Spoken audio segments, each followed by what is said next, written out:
Assalamualaikum warahmatullahi wabarakatuh. Kami dari kelompok 6 akan menjelaskan materi tentang model kajian teks keislaman Al-Quran.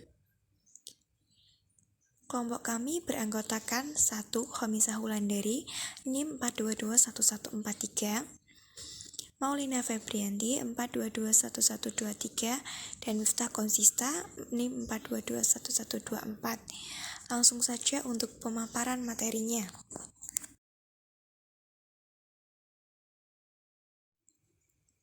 Yang pertama ada pendekatan ijaz klasik. Kata mujizat berasal dari bahasa Arab yang berakar dari kata ajasa. Bentuk dasarnya adalah ijaz. Ajasa memiliki beberapa arti, diantaranya melemahkan, yang meniadakan kekuatan, yang mustahil ditirukan. Di dalam Al-Quran, kata ijaz digunakan dalam beberapa bentuk sebanyak 25 kali, dan kata ajasa dalam Al-Quran digunakan untuk beberapa pengertian, di antaranya tidak mampu seperti terdapat dalam ayat Al-Quran Al-Ma'idah ayat ke-31.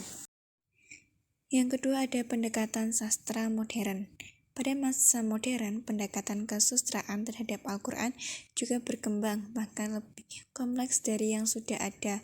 Misalnya, Muhammad Abduh menggunakan metode sastra ini untuk menafsirkan Al-Quran yang sangat erat hubungannya dengan pemahaman rasionalnya tentang Islam.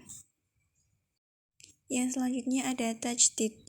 Sebagian ulama mendefinisikan tajdid sebagai upaya menghidupkan kembali apa yang telah hilang dan terhapus dalam penerapan Al-Quran dan As-Sunnah, serta perkara yang wajib dikerjakannya. Adapun makna yujadidu laha dinaha berarti menjelaskan dan membedakan antara sunnah dan bid'ah, memperbanyak ilmu dan mendukung ulama, serta memberantas ahli bid'ah. Kritik model pendekatan sastra lain diperkenalkan oleh Amin Al-Quli tahun 1995. Selanjutnya ada tahlili.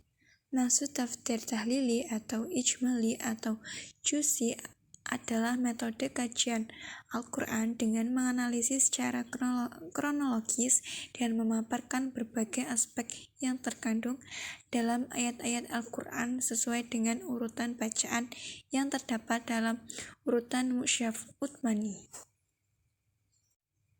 Kemudian ada semantik. Pendekatan semantik dalam ilmu bahasa dimanfaatkan oleh para pengkaji Islam untuk mempelajari teks keislaman, terutama Al-Quran. Bagian ini mencoba untuk mengelaborasi bagaimana pendekatan semantik digunakan untuk mempelajari struktur dan ketepatan sejumlah istilah, kunci, dan konsep dalam Al-Quran yang pernah dilakukan oleh dua sarjana kontemporer. Selanjutnya ada tematik. Pendekatan tematik atau mawaddu'i tidak menafsirkan Al-Quran ayat demi ayat. Pendekatan ini berusaha mengkaji Al-Quran dengan cara mengambil tema tertentu dari berbagai tema ajaran, sosial, dan kosmologi yang ada dalam Al-Quran. Pendekatan tematik mengkaji dan membahas, misalnya ajaran tauhid dalam Al-Quran, konsep kenabian dalam Al-Quran, pendekatan Al-Quran dalam masalah perekonomian, kosmologi Al-Quran, dan sebagainya.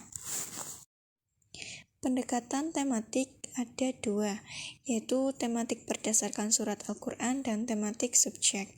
Tematik berdasarkan surat Al-Quran adalah menafsirkan Al-Quran dengan cara membahas satu arah tertentu dari Al-Quran dengan mengambil bahasan pokok dari surah yang dimaksud. Tematik subjek adalah menafsirkan Al-Quran dengan cara menetapkan satu objek tertentu untuk dibahas. Misalnya ingin mengetahui bagaimana konsep zakat menurut Islam. Metode tematik ini dapat digunakan. Selanjutnya ada langkah-langkah untuk menerapkan metode tafsir tematik menurut Abdul Hayy Al-Farmawi tahun 1996. Ada 7 langkah sebagai berikut. Yang pertama adalah menetapkan masalah yang akan dibahas atau topik. Yang kedua, menghimpun ayat-ayat yang berkaitan dengan masalah tersebut. Yang ketiga, menyusul runtutan ayat sesuai masa turunnya, disertai pengetahuan tentang asbabun nuzulnya. Yang keempat adalah memahami kolerasi ayat-ayat tersebut dalam surahnya masing-masing. Yang kelima ada menyusun pembahasan dalam kerangka yang sempurna. Yang keenam ada melengkapi pembahasan dengan hadis yang relevan dengan pokok pembahasan. Yang ketujuh ada mempelajari ayat-ayat tersebut secara keseluruhan dengan cara menghimpun ayat-ayatnya yang mempunyai pengertian yang sama. Selanjutnya ada tafsir tematik mempunyai keistimewaan di dalam menuntaskan persoalan-persoalan masyarakat dibandingkan dengan metode lain. Antara lain, 1. Menafsirkan ayat dengan ayat atau dengan hadis Nabi adalah suatu cara terbaik di dalam menafsirkan Al-Quran. Yang kedua, kesimpulan yang dihasilkan oleh metode tematik mudah dipahami. Hal ini disebabkan ia membawa pembaca kepada petunjuk Al-Quran tanpa mengemukakan berbagai pembahasan terperinci dalam satu disiplin ilmu. Yang ketiga, metode ini memungkinkan seorang untuk menolak anggapan adanya ayat-ayat yang bertentangan dalam Al-Quran, sekaligus membuktikan bahwa Al-Quran sejalan dengan perkembangan ilmu pengetahuan dan masyarakat.